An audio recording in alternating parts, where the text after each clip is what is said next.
Baiklah, Assalamualaikum warahmatullahi wabarakatuh. Nama saya Muhammad Revaldi dari Manajemen Kelas E, Bab 6, Analisis Varians. Analisis varians adalah teknik statistik yang digunakan untuk memutuskan apakah sampel yang berasal dari populasi mempunyai mean yang sama. Analisis univariat menggunakan satu sampel bebas atau dependen, sedangkan analisis multivariat membandingkan satu atau lebih sampel bebas. Ketika perbandingan rata-rata melibatkan paling sedikit 3 kelompok data, maka dapat digunakan analisis varians.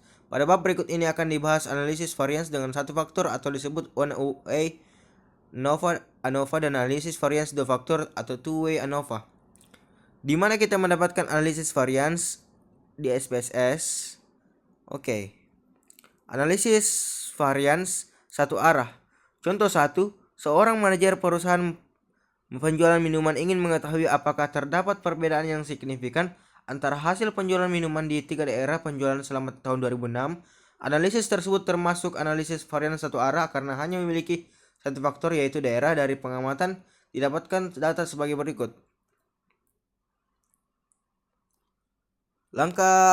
Kemudian berikutnya langkah-langkah SPSS.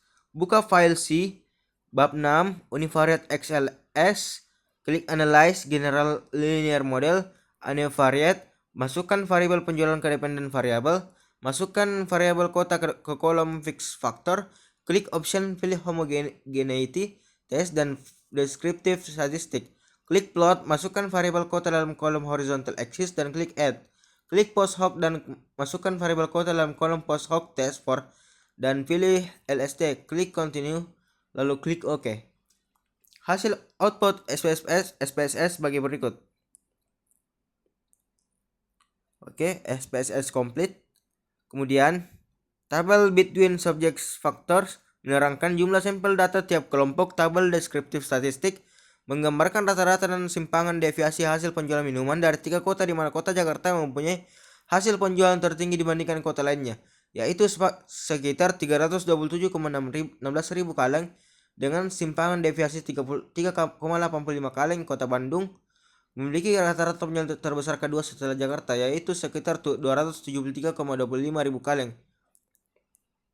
Dan kota Bogor sekitar 246,58 ribu kaleng. Asumsi dalam analisis varians adalah homogeneitas varians antar kelompok. Hal tersebut dapat dilihat dari hasil statistik uji Levens, di mana hipotesisnya adalah H0 sama dengan variasi data penjualan minuman antara ketiga daerah adalah homogen.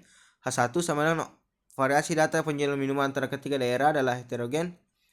Lalu, untuk menjawab hipotesis di atas, kita melihat tabel test of between subject effects. Untuk variabel kota atau daerah di mana nilai statistik uji F sebesar 25,415 dan memiliki nilai p-value sebesar 0,000 atau 0,05, maka kesimpulannya adalah tolak hipotesis 0.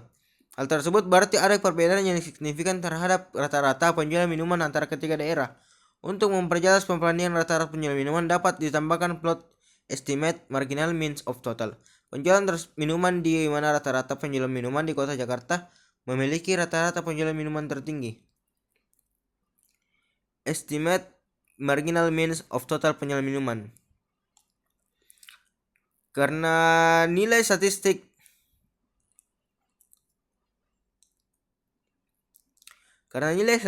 uji F signifikan pada alfa 5%, selanjutnya kita dapat melakukan uji perbandingan lanjutan antara dua kelompok dan data yang disebut post hoc multiple comparison test. Banyak metode yang dapat digunakan, akan tetapi dalam contoh ini kita mempergunakan metode LST atau least significant difference.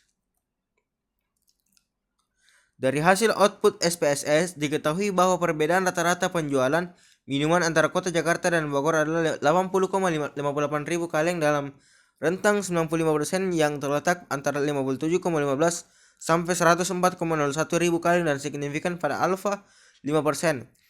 Perbedaan rata-rata penjualan minuman antara kota Jakarta dan Bandung signifikan pada alfa 5% karena nilai p-value pada kolom stick menunjukkan nilai sebesar 0,00 atau 0,05. Besarnya perbedaan penjualan adalah sekitar 53,916 ribu kaleng dalam rentang 95% yang terletak antara 30,40 77,48 sampai 77,34 ribu kaleng. Begitupun dengan perbedaan penjualan antara Kota Bandung dan Bogor yang signifikan pada alfa 5%. Kemudian analisis varians dua arah. Contoh 2. Seorang manajer supermarket pusat grosir ingin mengetahui apakah terdapat perbedaan jumlah pengeluaran atau nilai nominal berbelanja dalam sebulan antara faktor jenis kelamin dan tipe berbelanja. Untuk tipe berbelanja pelanggan dibagi menjadi 3 kategori, yaitu 2 kali seminggu dalam jumlah besar, sekali seminggu dengan item barang yang sama, dan sering berbelanja barang diskon. Disebut analisis varians dua arah karena memiliki 2 faktor, yaitu jenis kelamin dan tipe berbelanja. Data yang diperoleh sebagai berikut. Oke, langkah-langkah SPSS. Buka file C bab 6 2way XLX. Klik Analyze General Linear Model Univariate. Masukkan jumlah berbelanja ke dependent variable. Masukkan variabel jenis kelamin dan tipe berbelanja ke kolom fixed factor. Klik option pilih homogeneity, test, dan descriptive statistic. Blok overall, jenis kelamin, tipe berbelanja, dan pindahkan ke kolom display min 4. Klik continue, kemudian klik OK. Hasil output SPSS.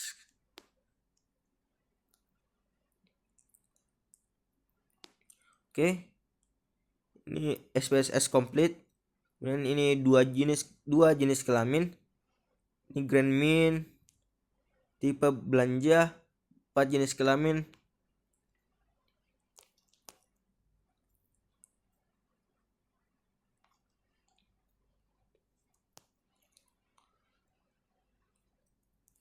Kemudian ini estimate marginal means of jumlah belanja per bulan. Kemudian tabel between subject factors menjelaskan tentang banyaknya responden per kategori jenis kelamin dan tipe belanja.